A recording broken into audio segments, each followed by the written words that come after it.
went sliding right across the start-finish line. That's coming off turn 4, and somebody did clear him, or he thought he was clearing some contact in the rear, probably. Sorry, guys. He's trying to go by Robbie Gordon at 31. And he's pushing. He pushed. He slid up the racetrack. He pushed into Robbie. And there we were just talking about it. You get one shot at saving these race cars. Wow. Oh, man.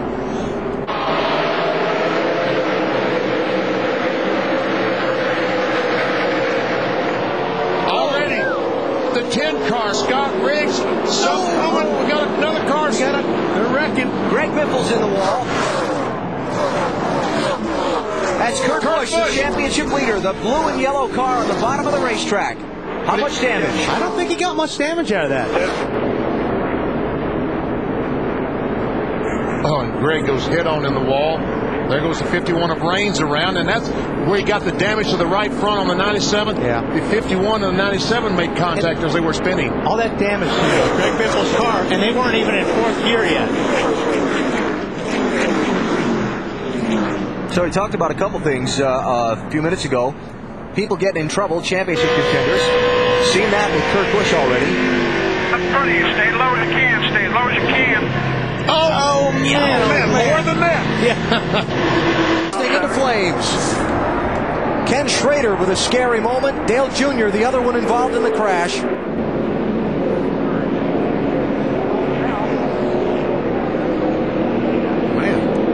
I bet you we can get inside that A car and maybe see what happened.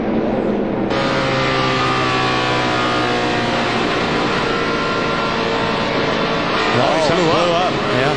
Front of you, watch it blown up.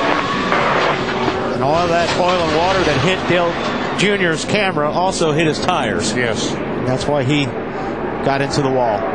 Now watch the flare up there. From race control to the drivers. Oh, man. 41 that they needed to settle down. And here we go. Dale Jr.'s in it. Jimmy Johnson. And Mark Martin's in it. The Mark 6 Martin car. has spun. I don't think he got hit. And he continues on. I don't know how much damage he has. Yeah, I just don't.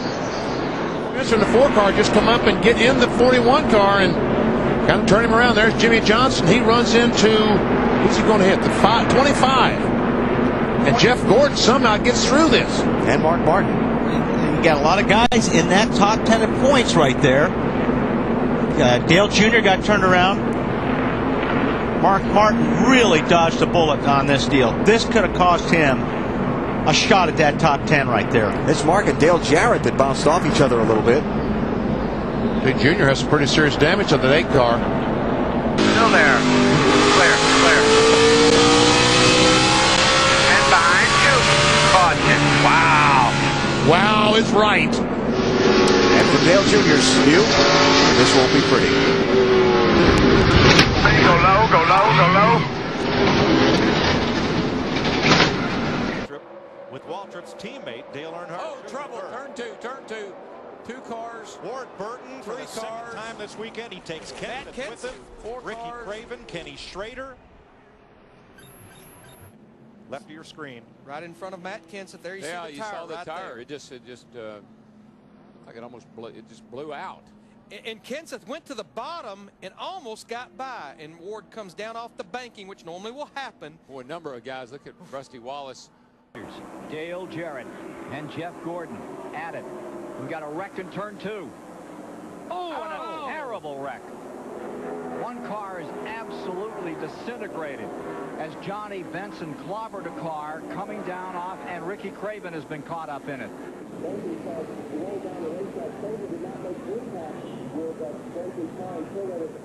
And Craven didn't take it full. He took it on the side of the car and then slid up the track. Ken, as bad as that was, it could have been much worse. Much If worse. That tank done its job. It did not catch on fire, thank goodness. Much For starter, up in the air it goes. He wins the tires. He stays high though. Oh, and he gets turned a little bit as they come into turn. He will get turned by Jack Sprague. Right in front of the field they go. The wreck will happen once again, and that will be it because we do only try one attempt at a green-white checkered finish. Look, and Jack didn't do anything wrong there. Jack was just trying to get room to race Chad, and Chad tried to block him off, and they wrecked. And it's unfortunate, but when he spun those tires and then he decided he had to move around to keep Jack from passing him, he put himself in a position to have what happened happen. Yeah, and you mentioned you know, just about anything goes towards the end of the races here, and that was not a deal. You cannot put the blame on Jack Sprague for that. A lot of sparks. Oh, no, contact. The 38 gets into Darnell. Leffler loses it. Here comes everybody else. Look out. No, it's not over. There's Kenseth involved. Logano gets involved for the second week in a row, but this damage is much worse than last week's.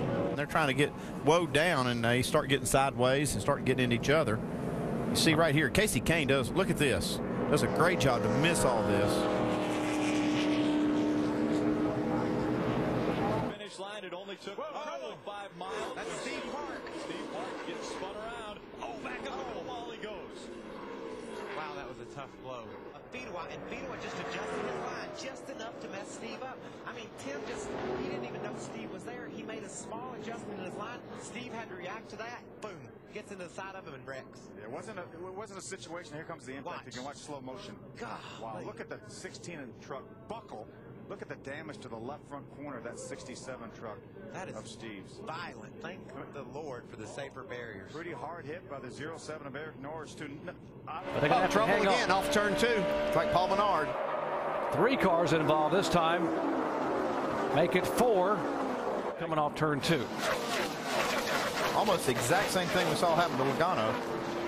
It's been the trouble spot, it seems, between the center of turn 1 to the exit of turn 2 the entire week here.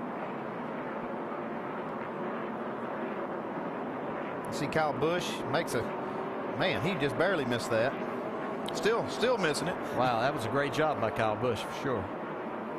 You also see Joey Logano try to snake through. He was at the back of this pack. There's a contact. Michael Waltrip and Bobby Labonte. David Reagan gets the other side of Labonte. Yeah, Reed Sorensen in the 43 just snuck by there also. Oh, trouble off of 4. Dale Earnhardt Jr. involved. Couple of cars. Tony Stewart is there. The 17 is there. Bobby Labonte in the 71. 20 of Logano involved. There's Jr. on the inside of Marcos Ambrose. You can see Jr. down on the apron. Loses the traction again. Gets sideways. Ryan Newman gets pushed into him by Sam Hornish. They both make it through, though. Then it just starts stacking up behind him. And Tony Stewart on his radio not happy about Dale Earnhardt Jr., so placing the blame. Biggest concern on this 14 is the left front. They just checked it out there, put new tires on it. He said his steering wheel is off to the right about an inch, so not terrible. I believe he's going to be able to drive this thing, but a bad day has just gotten worse for Tony Stewart. Here's what happens coming up out of the corner. Not a lot of room on this front straightaway. Someone gets sideways. Hard to get around him and get out of the way. From Ryan Newman's onboard camera. Well, you're going to get a good shot of how that car got loose. Newman sends it on around from that point. You're clear. All good, Jeff. Out there. He forced it down to the left, and the thing about spun out with it. Oh, there's the problem right there. Kyle Busch, Mike Skinner get into it. The big one happens behind him. So Rick Crawford just give you, that's P.J. Jones right there, the 63 truck.